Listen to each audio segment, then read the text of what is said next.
राजस्थानच्या गुलाबी शहर जयपूरमध्ये 15 ऑक्टोबर 2024च्या सकाळी जी घटना घडली तिने संपूर्ण शहराला हादरवून सोडले होते। ही कहाणी केवळ एका खुनाची नाही, तर त्या लपलेल्या रहस्यांची आहे जी माणसाच्या हृदयात दडून राहतात आणि एक दिवस भयानक रूप धारण करतात। नमस्कार, मी विनय जाधव। तर जाणून घेऊया या घटनेबद्दल। जयपूरच्या प्रतिष्ठित मालवीय नगर भागात स्थित एका जुन्या हवेलीच्या तळमजल्यातून एका महिलेचा छिन्नविछिन्न मृतदेह सापडला होता। सकाळी 6 वाजता जेव्हा चौकीदार रामसिंग त्याच्या रोजच्या कामावर गेला, तेव्हा तळमजल्यातून येणाऱ्या दुर्गंधीमुळे तो अस्वस्थ झाला।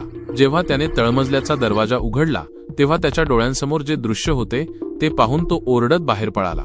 तळमजल्यात एका 28 वर्षीय महिलेचा मृतदेह पडलेला होता। महिलेच्या शरीरावर असंख्य जखमांच्या खुणा होत्या। तिच्या चेहऱ्याला इतक्या वाईट रीतीने छिन्नविछिन्न केले गेले की ओळख करणे कठीण झाले होते। रक्ताने माखलेला तळमजला आणि भिंतींवर शिंपडलेले रक्ताचे ठिपके सांगत होते की येथे काहीतरी भयानक खून झाला होता। रामसिंगची ओरड ऐकून आजूबाजूचे लोक एकत्र आले।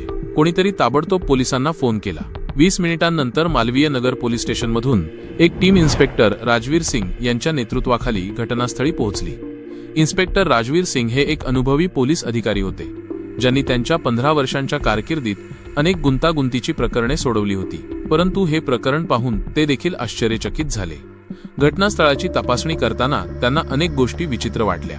पहिली गोष्ट म्हणजे हवेली पूर्णपणे रिकामी होती आणि महिन्यांपासून येथे कोणी राहत नव्हते। दुसरी गोष्ट म्हणजे तळमजल्यात जाण्याचा रस्ता केवळ हवेलीच्या आतून होता, बाहेरून कोणताही रस्ता नव्हता।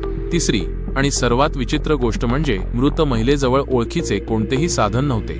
न्यायवैद्यकीय तज्ञांच्या आल्यानंतर आणखी आश्चर्यकारक तथ्ये समोर आली। डॉक्टर सुनीता शर्मा, जो राजस्थानच्या प्रसिद्ध न्यायवैद्यकीय तज्ञ होत्या, त्यांनी त्यांच्या प्राथमिक तपासणीत सांगितले की महिलेचा मृत्यू सुमारे 72 तासांपूर्वी झाला होता। मृत महिलेच्या शरीरावर एकूण 23 जखमांच्या खुणा होत्या। त्यापैकी बहुतेक जखमा कोणत्या धारदार हत्याराने केल्या गेल्या होत्या।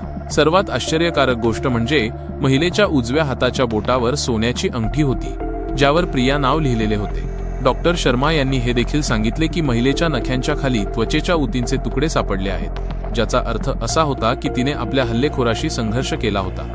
अंगठीवर सापडलेल्या प्रिया नावाच्या आधारे पोलिसांनी जयपूर आणि आजूबाजूच्या भागात प्रिया नावाच्या बेपत्ता महिलांची यादी तयार केली। या शोधात त्यांना कळले की जयपूरच्या सिकर रोड भागात राहणारी 28 वर्षीय प्रिया अग्रवाल गेल्या 5 दिवसांपासून बेपत्ता होती। प्रिया अग्रवाल एका खासगी कंपनीत व्यवस्थापक म्हणून काम करत होती आणि एकटी राहत होती। तिच्या आईवडिलांचा एका कार अपघातात मृत्यू झाला होता आणि ती तिच्या एका धाकट्या भावासोबत राहत होती, जो दिल्लीत शिकत होता। प्रियाच्या शेजाऱ्यांनी सांगितले की 12 ऑक्टोबरच्या संध्याकाळी ती तिच्या घरातून निघाली होती आणि म्हणाली होती की कोणत्या तरी मित्राला भेटायला जात आहे। ती परत न आल्याने त्यांनी पोलिसात तक्रार नोंदवली होती। आता प्रश्न असा होता की प्रिया त्या जुन्या हवेलीत कशी पोहोचली, या हवेलीचा मालक कोण होता आणि प्रियाचा त्याच्याशी काय संबंध होता। नोंदणीनुसार ही हवेली विक्रम सिन्हा नावाच्या एका व्यक्तीची होती, ज्याने 6 महिन्यांपूर्वीच ती खरेदी केली होती। विक्रम सिन्हा हा एक स्थावर संपत्ती विकासक होता, जो जयपुरात अनेक मालमत्तांचे व्यवहार करत होता। जेव्हा पोलिसांनी विक्रम सिन्हाचा शोध घेतला तेव्हा कळले की तो गेल्या 1 आठवड्यापासून बेपत्ता होता। त्याचे कार्यालय देखील बंद होते आणि त्याचे मोबाईल फोन देखील बंद येत होते। प्रियाच्या जीवनाच्या खोलवर जाताना पोलिसांना कळले की ती गेल्या 8 महिन्यांपासून विक्रम सिन्हासोबत नात्यात होती। प्रियाच्या फोन नोंदीवरून कळले की ती नियमितपणे विक्रमशी बोलत होती। प्रियाची मैत्रीण मीरा यांनी पोलिसांना सांगितले की प्रिया तिला सांगत होती की विक्रमशी तिचे लग्न होणार आहे। परंतु मीरा यांचे असेही म्हणणे होते की गेल्या काही आठवड्यांपासून प्रिया अस्वस्थ राहू लागली होती आणि म्हणत होती की विक्रमचे वर्तन बदलले आहे। जेव्हा पोलिसांनी विक्रमच्या पार्श्वभूमीची खोल तपासणी केली, तेव्हा आश्चर्यकारक तथ्ये समोर आली। विक्रम सिन्हाचे खरे नाव विकास शर्मा होते आणि तो बिहारच्या एका छोट्या शहरातून होता। विकास शर्मावर पूर्वीही महिलांना त्रास देणे आणि फसवणुकीचे आरोप लागले होते। तो आपले नाव आणि ओळख बदलत वेगवेगळ्या शहरांमध्ये राहत होता आणि महिलांना प्रेमाचे आमिष दाखवून त्यांच्याकडून पैसे पिळवणी करत होता। पोलिसांना कळले की विकासने गेल्या 3 वर्षांत 5 वेगवेगळ्या महिलांना फसवले होते आणि त्यांच्याकडून एकूण मिळून 25 लाख रुपयांची ठगाई केली होती। प्रियाच्या फोन नोंदी आणि विक्रमच्या जुन्या प्रकरणांच्या माहितीच्या आधारे पोलिसांनी 12 ऑक्टोबरच्या रात्रीच्या घटनांना समजून घेण्याचा प्रयत्न केला। त्या दिवशी संध्याकाळी प्रियाला विक्रमचा फोन आला होता, ज्यामध्ये त्याने प्रियाला त्या हवेलीत भेटण्यासाठी सांगितले होते। विक्रमने म्हटले होते की त्याला प्रियाशी काहीतरी महत्त्वाचे बोलायचे आहे आणि त्याला आपली नवीन मालमत्ता देखील दाखवायची आहे। प्रिया संशयाशिवाय त्या हवेलीत गेली होती, परंतु तेथे जे काही झाले त्याची कल्पनाही केली जाऊ शकत नव्हती। पोलिसांच्या तपासणीदरम्यान कळले की प्रियाला विक्रमच्या खऱ्या रूपाबद्दल कळले होते की तो तिचा पैशांसाठी वापर करत आहे. प्रियाच्या नोंदणी पुस्तकात लिहिलेले आढळले की तिला संशय आला होता की विक्रम कोणीतरी फसवणूक करणारा आहे. 12 ऑक्टोबरच्या 2 दिवस आधी प्रियाने एका व्यक्तीला विक्रमवर लक्ष ठेवण्यासाठी नेमले होते, जो विक्रमबद्दल माहिती गोळा करत होता. त्या व्यक्तीने प्रियाला विक्रमच्या वास्तविकतेबद्दल माहिती दिली होती. प्रियाने विक्रमचा सामना करण्याचा निर्णय घेतला होता आणि 12 ऑक्टोबरच्या रात्री ती त्याला याबद्दल विचारण्यासाठी गेली होती. परंतु विक्रमला वाटले की जर प्रिया जिवंत राहिली तर ती पोलिसांत त्याची तक्रार करेल. न्यायवैद्यकीय पुराव्यांवर आणि घटनास्थळाच्या तपासणीच्या आधारे पोलिसांनी 12 ऑक्टोबरच्या रात्रीच्या घटनांची पुनर्रचना केली. जेव्हा प्रिया हवेलीत पोहोचली तेव्हा विक्रमने प्रथम तिला हवेली फिरवली. मग जेव्हा प्रियाने त्याला त्याच्या वास्तविकतेबद्दल प्रश्न विचारले, जर तुम्ही माझ्यावर प्रेम करता तर माझ्याशी लग्न करा, तेव्हा विक्रम घाबरला. त्याने प्रियाला समजावण्याचा प्रयत्न केला, परंतु प्रियाने म्हटले की ती पोलिसांत त्याची तक्रार करेल. यावर विक्रमला राग आला आणि त्याने प्रियावर हल्ला केला. दोघांमध्ये संघर्ष झाला, ज्यामध्ये प्रियाने विक्रमच्या चेहऱ्यावर आणि हातांवर ओरखडे टाकले, परंतु शेवटी विक्रमने तिला मारून टाकले. आता पोलिसांसमोर सर्वात मोठे आव्हान होते विक्रमला शोधणे. त्याचे सर्व फोन नंबर बंद होते आणि तो त्याच्या सर्व जुन्या ठिकाणांहून गायब होता. इन्स्पेक्टर राजवीर सिंग यांनी एक मास्टर प्लॅन आखला. त्यांनी विक्रमच्या सर्व बँक खात्यांवर लक्ष ठेवले आणि त्याच्या जुन्या सहकाऱ्यांशी संपर्क साधला. 3 दिवसांच्या कठोर मेहनतीनंतर पोलिसांना कळले की विक्रमने अजमेर जवळील एका छोट्या गावात लपण्याचा प्रयत्न केला आहे. त्याने आपली ओळख पुन्हा बदलून रमेश कुमार नावाने एका धर्मशाळेत राहिला होता. 18 ऑक्टोबर 2024च्या सकाळी अजमेर पोलीस आणि जयपूर पोलिसांच्या संयुक्त पथकाने विक्रमला त्या धर्मशाळेतून अटक केली. अटकेच्या वेळी विक्रमच्या चेहऱ्यावर आणि हातांवर ओरखड्यांच्या खुणा स्पष्टपणे दिसत होत्या. पोलीस कोठडीत विक्रमने प्रथम सर्व काही नाकारले, परंतु जेव्हा त्याच्यासमोर सर्व पुरावे ठेवले गेले तेव्हा तो मोडला. त्याने आपला संपूर्ण गुन्हा कबूल केला.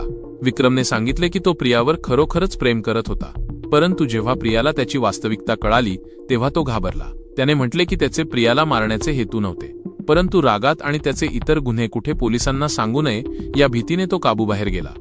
जेव्हा विक्रमच्या कोठडीत चौकशी चालू होती तेव्हा एक आश्चर्यकारक खुलासा समोर आला. प्रियाच्या नोंदणी पुस्तकाची आणखी खोल तपासणी केल्यावर पोलिसांना कळले की प्रिया देखील कोणी निष्पाप नव्हती. प्रियाच्या नोंदणी पुस्तकात लिहिले होते की ती विक्रमशी केवळ यासाठी नाते ठेवत होती कारण ती त्याच्या पैशांमागे होती. प्रियाचा प्लॅन असा होता की लग्नानंतर ती विक्रमची सर्व मालमत्ता हडप करेल, परंतु जेव्हा प्रियाला कळले की विक्रम स्वतःच एक फसवणूक करणारा आहे तेव्हा तिने प्लॅन बदलला. आता ती विक्रमला ब्लॅकमेल करून त्याच्याकडून पैसे घेऊ इच्छित होती.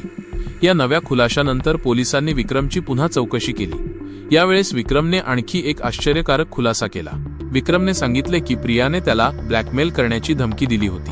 प्रियाने म्हटले होते की जर विक्रमने तिला 10 लाख रुपये दिले नाहीत तर ती पोलिसांत त्याची तक्रार करेल आणि सर्व सत्य सांगेल.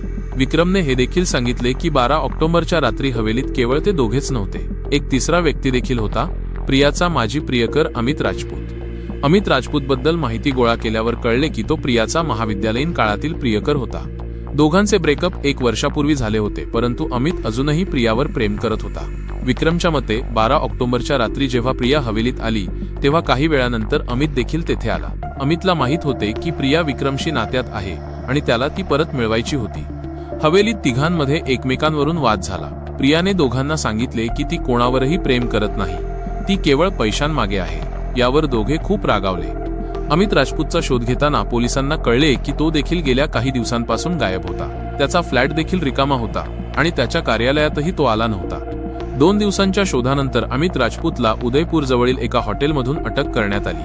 अटकेनंतर अमितने संपूर्ण सत्य सांगितले. अमितने सांगितले की 12 ऑक्टोबरच्या रात्री हवेलीत जे काही झाले होते ते खूपच गुंतागुंतीचे होते. प्रियाने दोघांना आपल्या जाळ्यात अडकवले होते आणि दोघांशी वेगवेगळी वचने दिली होती. पोलिसांच्या अंतिम तपासणीत जे सत्य समोर आले ते खूपच आश्चर्यकारक होते. खुनाचा गुन्हेगार कोणी एक व्यक्ती नव्हता, तर तिघांपैकी प्रत्येकाचा यात हात होता. 12 ऑक्टोबरच्या रात्री हवेलीत प्रिया, विक्रम आणि अमित यांच्यामध्ये भयानक वाद झाला. प्रियाने दोघांना सांगितले की ती त्यांना ब्लॅकमेल करणार आहे आणि जर त्यांनी तिचे म्हणणे मानले नाही तर ती त्या दोघांची पोलिसांत तक्रार करेल. यावर प्रथम विक्रमने प्रियावर हल्ला केला. जेव्हा प्रिया विक्रमशी लढत होती तेव्हा अमितने देखील हल्ल्यात भाग घेतला. विक्रमने लोखंडी दंडाने प्रियाच्या डोक्यावर हल्ला केला आणि अमितने चाकूने अनेक हल्ले केले. दोघांनी मिळून प्रियाला मारले. दोन्ही गुन्हेगारांच्या अटकेनंतर त्यांच्यावर खुनाचा खटला चालवण्यात आला. न्यायालयात सर्व पुरावे सादर करण्यात आले आणि दोघांनी आपला गुन्हा कबूल केला. फास्ट ट्रॅक न्यायालयात 2 महिन्यांच्या सुनावणीनंतर निर्णय आला. विक्रम सिन्हा उर्फ विकास शर्मा यांना खून आणि अनेक महिलांकडून पैसे पिळवणुकीच्या गुन्ह्यात जन्मठेपेची शिक्षा सुनावण्यात आली आणि अमित राजपूतला 25 वर्षांची शिक्षा देण्यात आली. न्यायाधीशांनी त्यांच्या निर्णयात म्हटले की हे प्रकरण दाखवते की लालच आणि फसवणूक कशी माणसाला प्राणी बनवते. तिघेही लोक आपापल्या स्वार्थात आंधळे झाले होते. या प्रकरणाने जयपूरच्या लोकांना एक मोठा धडा दिला. लोकांना जाणीव झाली की आजच्या काळात कोणावरही डोळे मिटून विश्वास ठेवू नये. प्रियाच्या प्रकरणावरून हे देखील कळले की सामाजिक माध्यमांच्या जमान्यात लोक सहजपणे आपली ओळख लपवतात आणि इतरांना फसवतात. इन्स्पेक्टर राजवीर सिंग यांनी या प्रकरणानंतर अनेक जनजागृती शिबिरे लावली, ज्यात लोकांना ऑनलाईन फसवणूक आणि बनावट प्रोफाईल्सबद्दल माहिती दिली गेली. आज 6 महिने झाले तरीही जयपूरचे लोक अजूनही या प्रकरणाला विसरलेले नाहीत. मालवीय नगरमधली ती हवेली अजूनही ओसाड आहे आणि लोक अजूनही तिथे जाण्यापासून घाबरतात. प्रिया अग्रवालची कहाणी ही एक इशारा आहे की लालच आणि बेईमानीचा शेवट नेहमीच वाईटच होतो. विक्रम सिन्हाची कहाणी सांगते की फसवणूक करणारे एक दिवस स्वतःही अडकतात आणि अमित राजपूतची कहाणी शिकवते की आंधळ्या प्रेमात माणूस चूक आणि बरोबर यातला फरक विसरतो. हे प्रकरण फक्त एका खुनाचं नव्हतं, तर माणसाच्या स्वभावातील अंधाराचं दर्शन घडवणारं होतं. हे दाखवून देतं की लालच, फसवणूक आणि आंधळं प्रेम एकत्र आले की किती भयंकर शोकांतिका घडू शकते. राजस्थानमधील या सत्यकथेचा आपल्याला हा धडा मिळतो की आयुष्यात सत्य आणि प्रामाणिकपणापेक्षा मोठं काहीच नाही. खोटं आणि फसवणुकीचा मार्ग कितीही सोपा वाटला तरी त्याचा शेवट नेहमीच दुःखदाच होतो. प्रिया, विक्रम आणि अमित तिघेही त्यांच्या चुकीच्या हेतूंमुळे उद्ध्वस्त झाले. एकाचा जीव गेला आणि दोघांचं आयुष्य तुरुंगात जात आहे. ही कहाणी आपल्याला सतत आठवण करून देते की सत्य कधीच लपवता येत नाही आणि न्याय मिळायला वेळ लागला तरी तो नक्की मिळतो. आता या घटनेवर तुमचं मत काय आहे ते कमेंट बॉक्समध्ये नक्की लिहा. आणि तुम्ही जर या चॅनलवर नवीन असाल तर सबस्क्राईब करायला विसरू नका. पुन्हा भेटूया अशाच एखाद्या घटनेसोबत. जय हिंद, जय महाराष्ट्र.